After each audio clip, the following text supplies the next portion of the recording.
मंगळवारची एकादश आली, मंगळवारी एकादश आल्यावर द्वादश कोण्या दिवशी? बुधवारी. एक जण म्हणला, महाराज पंढरपुरातून बुधवारी जातच नसते.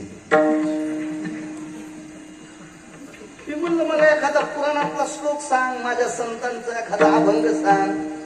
तू भंगिरेचं सांगशील तर कसं शक्य? नाही म्हणे, बाबा हे माहेर आहे हो, आणि पंढरपुरातून बुधवारी जातच नसते. आणि कोण सांगायला? त्याच्या कदर माईनं आरात उडी आणली होती. किंवा म्हणायला पंढरपुरातून बुधवारी. महाराज नाटक आगाव पण आहे, मूर्ख पण आहे, असली नाटक नाही सांगायची, नालायक पण आहे, करायची काही परमार्थ असो. नाही सांगू लागलं. रामप्रभू हा कोण पुसलं म्हणजे ऐका, उपरण्याने कोण पुसलं? देवाला वल्कल्ले होते, उपरणं नव्हतं. तो व्रतस्थ असल्यामुळे जटा वाढल्या होत्या. सोडिल्या भ्रुकुटीच्या तनुकाळा, त्या तेज हरपती नवाळा,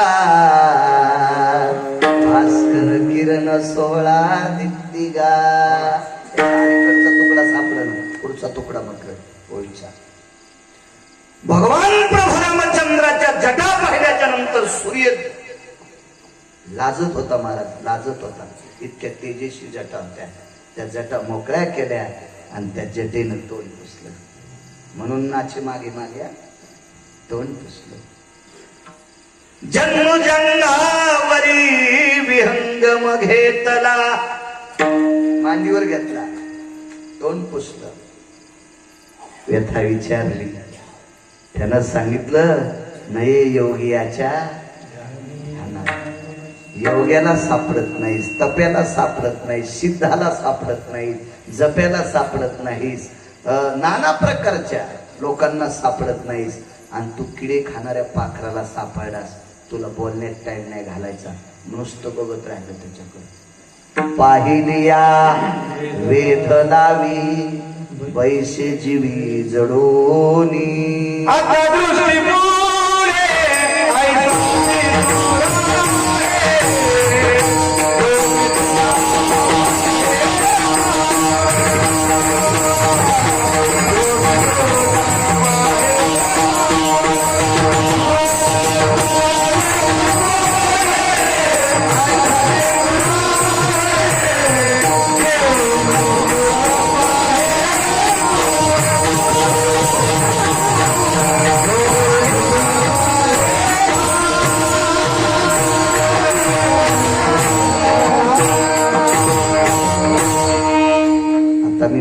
तुझ्याकडे बघत राहो. जयासाठी तप धावा, किंवा जयासाठी यज्ञ तप, तो हा मदनाचा बाप. जयासाठी तप धावा, तो हा उघडाची पहावा. मंगळवेढ्याचे मालक चोखोबर आहे, म्हणतात, अरे ज्याच्यासाठी तुम्ही तपश्चर्या यज्ञ व्रत वैकल्य करतात, ते सगळं त्याला उघड पाहिलं की भेटते. तो हा उघडाची पाहावा. जयासाठी यज्ञ तप, आणि तो हा मदनाचा बाप, तो विटेवरचा बाप आहे. आणि तो मला सापडलाय. कोण म्हणतंय महाराज? एक पाखरू म्हणतंय. त्याच्याकडे पाहात पाहात पाहात पाहात जटायून प्राण सोडला. कोणाच्या मांडीवर? पंढरपुरातल्या मालकाच्या मांडीवर प्राण सोडला. प्राण. ऐका पुढचा विधी. दोन्ही गोष्टी इतक्यातच ऐका. देवावर ऋण काय होतं आणि देव नाचला कसा, त्याचे दोन पुरावे बारीकशे ऐका.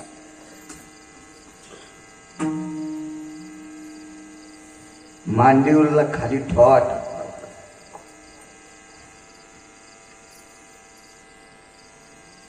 दर्भाची पेंडी घेतली, दर्भ खाली आथरला.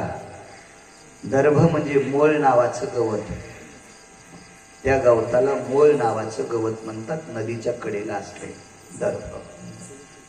दर्भाची पेंडी घेतली, खाली आथरली आणि त्याच्यावर जटायूचं पार्थिव टाकलं. विश्व ज्याच्या ताब्यात आहे त्याला जगाचा बाप म्हणतात, त्याला ब्रह्मांडाचा धनी म्हणतात. त्यांनी लाकडं जमा केली, चिता रचली, मनोमनी नाचे मागे मागे. ऋणही सांगतोय, चिता रचली. जगाच्या मालकाने जटायूचं पार्थिव स्वतः उचललं.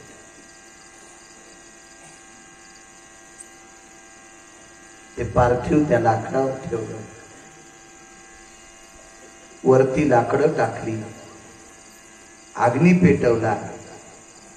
तो अग्नी श्राद्धाच्या किंवा पुण्यस्मरणाच्या कीर्तनात सांगत असतात, त्याला बडाग्नी नावाचा अग्नी म्हणतात. तो अग्नी दिला. कोणी दिला माहिती? पंढरपुरातल्या मालकाने. रक्ताच्या नात्यात जर अग्नी द्यायचा असेल तर प्रॉपर्टी लागते बरं. तसा देत नाहीत अग्नी तसा. सख्खे 3 जण भाऊ, दोघायला एक मुलगा, एकाला कोणी नाही. जमीन तिघायला सारखी होती. ज्याला कोणी नाही ते मृत्यू पावला, म्हणून नाचे मागे मागे सांगतोय. ज्याला कोणी नाही ते मृत्यू पावला. पार्थिव भिंतीला टेकलं, नाना कपाळाला चिटकिल तर त्याची धर्मपत्नी बाजूला बोक्साबोक्शी रडत होती. बघता बघता भावकीचे विष्ट मित्र सजन सखे सोयरे डायरे यांची गर्दी झाली. सगळा आरडाओरडा सुरू झाला, रडू लागले. अंत्यविधीची तयारी झाली. भावकीच्या लोकांनी लाकडं कापली, मशानात लाकडं नेली, सगळ्या गोष्टीची तयारी झाली. पण प्रेताला आंघोळ काढायला त्यावेळेला काढत असते की याला भडाग्नी कोण देणार. आधी हा आरक्षित केला जातो. याला भडाग्नी कोण देणार हा आरक्षित केला जातो. याचं गाडगं कोण धरणार हा आरक्षित केला जातो. याला अग्नी कोण देणार हा आरक्षित केला जातो. मग घरातून बाहेर प्रेताला काढत असतात, स्नान घालून त्याला तिरडीव ठेवतात. ही आपली प्रचलित परंपरा. पाहुणी रावणी जमली, पाणी तापलं, पाणी काढलं विसानाला, बाहेर मडकं एका याच्यावर ठेवलं. त्या अग्नीला भडाग्नी नावाचा अग्नी म्हणतात. आणि गावातल्या प्रतिष्ठित लोकांनी चर्चा केली, अरे काढा ना बाहेर, काढा लवकर काढा. सांगितलं पाणी कोणी पाजायचं. तो प्रतिष्ठित व्यक्ती ज्या बाईच्या कपाळावरचं कुंकू काही वेळात हरण पावतं. कारण प्रेत बाहेर काढलं, येऊ नये कोणाला ती वेळ. वाचतोय पुराणातल्या याच्याकरता सांगतोय. ज्या वेळेला मालकाला उमऱ्याच्या बाहेर काढत असतात त्यावेळेला या पवित्र देशातल्या भावनीच्या कपाळावर कपडा मारला जातो. तिच्या गळ्यातली काळी पोट तोडून त्याच्यात एक लोलक सूत्र तोडल्या जाते.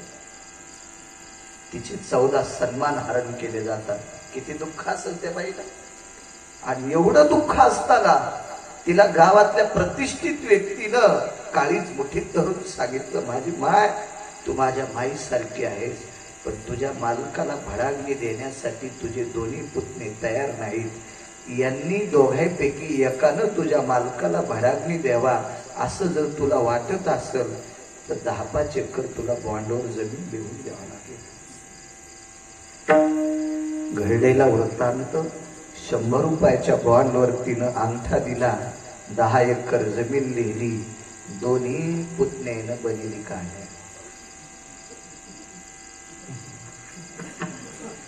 कळाला दृष्टांत. त्या भावाचा मुलगा म्हणला मी काकाला पाणी पाजतो. या भावाचा मुलगा म्हणला मी काकाला पाणी पाजतो. कापसे बुवा आधी पाजायला कोणी तयार नव्हतं. बाईला अंगठा दिला, 10 एकर जमीन लिहून दिली. जो कोणी पाणी पाजेल त्याला 10 एकर जमीन. साहेब दोन्ही पोरं पाणी पाजायला तयार झाले. दृष्टांत संपला. चुलता बाप होऊ शकत नाही, पण बापासारखा आधार देऊ शकतो. हे आपल्या संस्कृतीतलं, कुटुंब प्रणालीतलं एक श्रेष्ठ नातं आहे. चुलता असेल, काकी असेल, आजोबा असतील, आजी असेल, आई असते, वडील असतील, हे देवाच्या बरोबरीचं स्थान आहे कुटुंब प्रणालीमध्ये. देवाच्या बरोबरीचं आहे. पण रक्ताच्या नात्यातली माणसं इतक्या ओढाताणी करते. रक्तातल्या नात्यातल्या लोकांसाठी जगाच्या मालकाने भडाग्नी अग्नी पक्षाला दिलाय. सामान्य ताकद असेल. किती लहान झाला असेल तो देव, किती लहान झाला असेल, किती लहान झाला.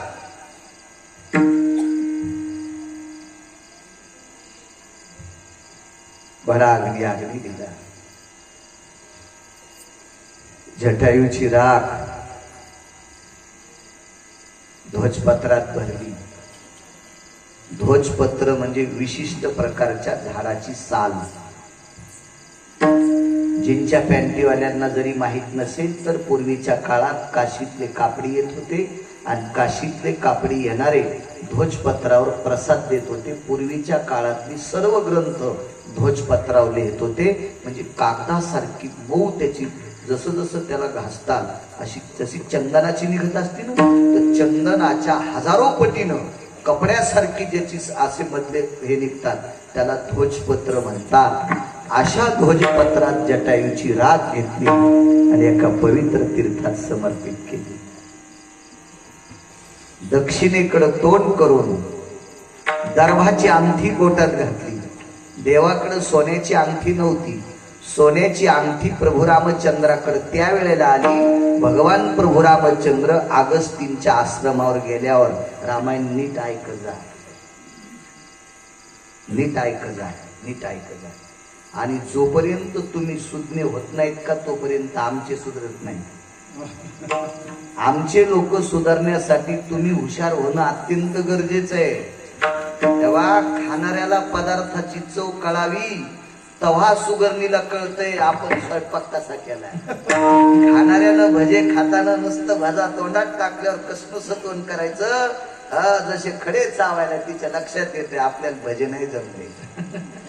येड कांद्याला भजे म्हणूनच आणू लागलं ती म्हणजे जमलं आपलं. असं नाही, असं नाही. तुम्ही अभ्यासानं इतकी हुशार व्हा, इतकी हुशार व्हा, इतकी हुशार व्हा की आमची लोक भविष्यात सारखा सारखा अभ्यास करतील.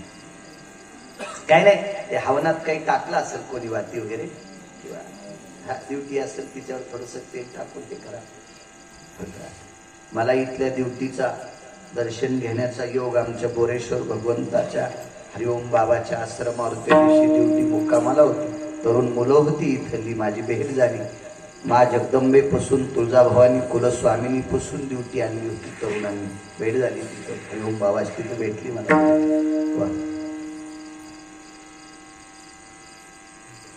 दर्भाची अंगठी घातली, दक्षिणेकडे तोंड केलं आणि तर्पण विधी जटायूसाठी केला. अगोदर सांगितलेल्या दृष्टांताचा याचा जरासा मिलाप करा. बापाचा सख्खा भाऊ त्याला चुलता म्हणतात. बापाचा सख्खा भाऊ चुलता म्हणजे काका असतो. आणि या काकाला पाणी पाजण्यासाठी बॉन्डवर सही केल्याशिवाय नालायक पुतण्यानं पाणी पाजलं नाही काकाला. हा रक्ताच्या नात्यातला नालायक पुतण्या भारतात कितीतरी बघायला भेटतील. जटायूकडून काय घ्यायचं होतं पंढरपुरातल्या मालकाला? इथभर जमीन, 4-2 रुपये कापशे बा, सुपारी, गिलायची बडीशोप, कपडा, काहीच नाही, काहीच नाही, काहीच नाही. उलट यानं निर्माण केलेल्या सृष्टीतले दाणे तो पक्षी खात होता. याचीच त्याच्यावर कृपा. तरी जगाच्या मालकानं इतका आपला मोठेपणा सांगून त्याचा संपूर्ण विधी केला. याला म्हणायचं मनोनी नाचे मागे मागे, पण ऋण काय? आता बोलायला लागेल. मग देव जर पाखरासाठी इतका वाकत होता तर ह्या पक्षाचं देवावर कर्ज काय? जटायूला संत म्हणायचं नाही असं जर मी म्हणलो तर गिरगावकर मूर्ख ठरेल. कारण त्यानं भजन केलंय. आणि भजन करणारी लोक वारकरी असतात, संत असतात. हो, उगारी कामा नाही कोणासाठी कोणी यायला. मग तो सामान्य नाही, त्याच्या अंतःकरणापासून नामाची ज्योत पेटली आणि विटेवरच्या मालकाचं तो भजन करीत होता. पण ऋण कोणतं याचा मुद्दा ऐका. ब्रह्मांडाचा मालक, या ब्रह्मांडाच्या मालकाची मालकीण एक श्रीमंत व्यक्ती हरण करीत होता. आणि त्या श्रीमंत, आता तो नालायक किती, सात्विक किती, सदाचारी किती, पुण्यशील किती, पवित्र किती, विद्वान किती याची पर्व आहे. रावण विद्वान बी होता, रावण विद्वान बी होता. रावण सदाचारी सुद्धा होता, रावण पुण्यवान पण होता. किती पुण्यवान, माईसाठी आत्मलिंग आणलो.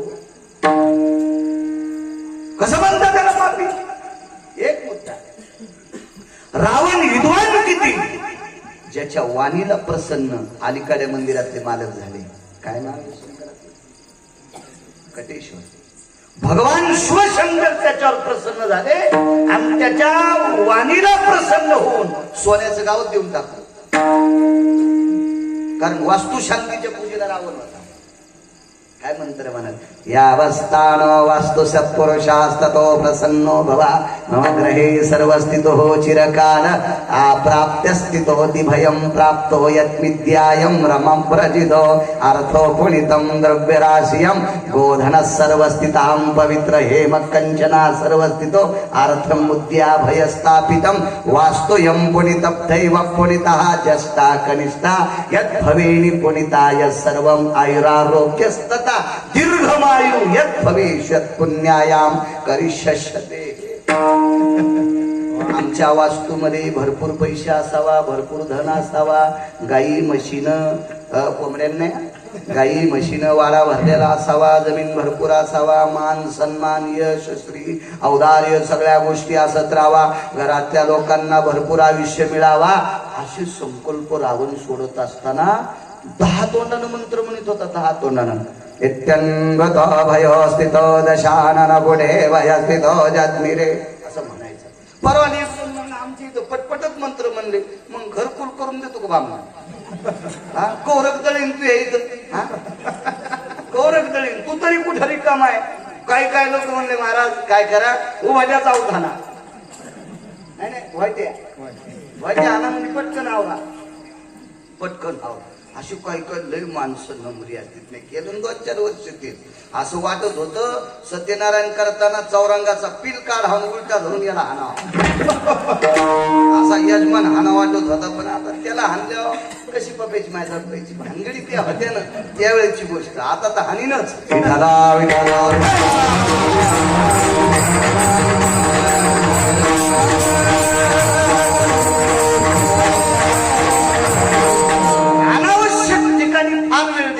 चांगल्या ठिकाणी वेळ देते. काय लांबिलो बाबा, काय चराट लांबिलो. सत्यनारायण चराट असते. काय काय चांगल्या ठिकाणी काय इचकी त्याचं तिकडं कोंबड्यासारखं काही इचकीत बसते मोबाईलवर, तिथं वेळ देते. असो ब्रह्मांडाचा मालक आकाश मार्गाने जात होती. त्या मालकिनीला दुष्ट रावण सात्विक सदाचारी पुण्यशील पवित्र आहे सगळ्या गोष्टी, आणि वारकरी संप्रदायानं रावण बेदखल केला. वारकरी संप्रदाय रावणाच्या एकाच गोष्टीमुळे रावणाला मानित नव्हता. नाहीतर रावण किती श्रीमंत आहे नाही सांगता आलं कोणाला. माझे तुकोबर आहे, तोंड भरून त्याच्या संपत्तीचं वर्णन करतात, त्या अर्थी तो साधा आहे. त्याच्या बायकांचं वर्णन केलं, त्याच्या गावाचं वर्णन केलं, त्याच्या जमिनीचं वर्णन केलं, तिथल्या दगडाचं वर्णन केलं, त्याच्या वंशाचं वर्णन केलं. माझ्या 8 मालकांपैकी एका मालकाने एवढा मोठा एवढा मोठा एवढा मोठा, पण एकच चूक केली. 80,000 बायका असताना दुसऱ्या बाईकडे बघितलं. पराविया नारी रखुमाई समान मानिलिया धन काय वेचे. आपली स्वतःची बायको सोडून जगात जी मोठी माऊली भेटन